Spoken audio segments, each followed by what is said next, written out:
ड्रामे की next episode में आप लोग देखेंगे कि किस तरह से रुबाब अलीना का बुरा चाहती है, लेकिन उसके अपने साथ ही बुरा हो जाता है। जब रुबाब अलीना को सीढ़ियों से गिराने की कोशिश करती है तो उल्टा उसका अपना पैर फिसल जाता है और वो सीढ़ियों से नीचे गिर जाती है। लेकिन सिकंदर ये तमाम तर वाकया देख लेता है और रुबाब को बचा लेता है। रुबाब सिकंदर से अपना हाथ छुड़वाकर चली जाती है और बाद में इस बात को सोचकर परेशान होती है कि अब तो सिकंदर को भी मुझ पर शक हो गया है, मैं अब क्या करूंगी। अगर सिकंदर वाकई ही में ये सोचने लग गया कि मैं जानबूझकर अलीना को नीचे गिराना चाह रही थी तो ये मेरे लिए अच्छा नहीं होगा। रुबाब जा रही होती है बाहर के, वहीं पर वो अलीना और उसकी माँ की बातें सुन लेती है। जब फरीहा अलीना से कहती है कि जो इंसान खुद खुश नहीं रहता वो इंसान दूसरों को भी खुश नहीं देख सकता। ये बात रुबाब को इतनी चुभती है कि उससे ये भी बर्दाश्त नहीं होता कि अलीना जो कि माँ बनने वाली है वो कोई और नहीं बल्कि उसके अपने भाई की बीवी भी है। वो बगैर कुछ सोचे समझे ये चाल चलती है और रुबाब अलीना को नीचे गिराकर उसका बच्चा जाया करने की कोशिश करती है, लेकिन अपनी इस कोशिश में पूरी तरह से नाकाम हो जाती है क्योंकि सिकंदर अपनी बहन अलीना को बचा लेता है।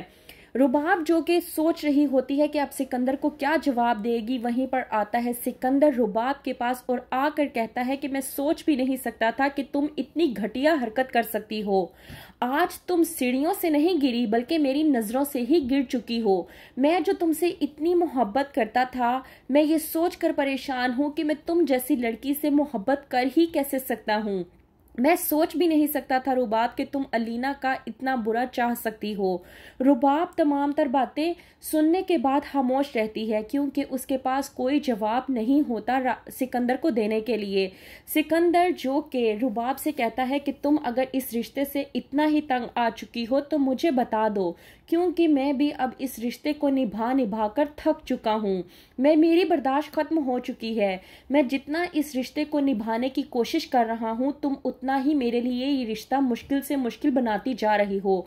अगर तुम्हें मेरे साथ नहीं रहना तो बेहतर ये है कि तुम अपने वालिद के पास जाओ और उनको साफ अल्फाज में जाकर कह दो कि तुम मेरे साथ नहीं रहना चाहती, तुम अपनी जिंदगी मेरे साथ बसर नहीं करना चाहती।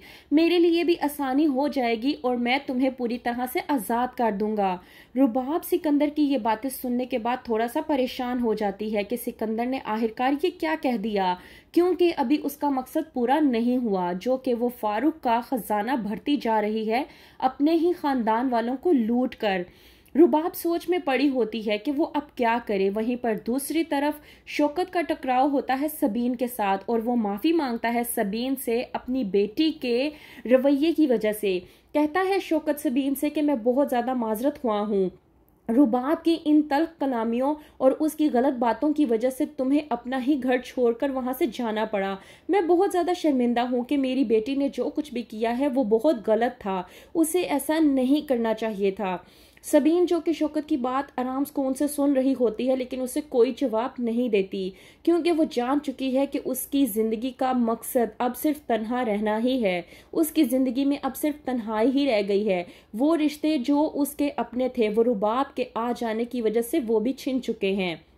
तो क्या होगा आगे? क्या रुबाब समझ पाएगी कि वो जो कुछ भी कर रही है वो गलत है, उसे ऐसा नहीं करना चाहिए, या फिर वो अब भी सिकंदर को अपने झांसे में लेने के में पूरी तरह से कामयाब हो जाएगी? क्या होगा आगे? मजीद जानने के लिए देखते रहिए ड्रामा सीरियल चाल।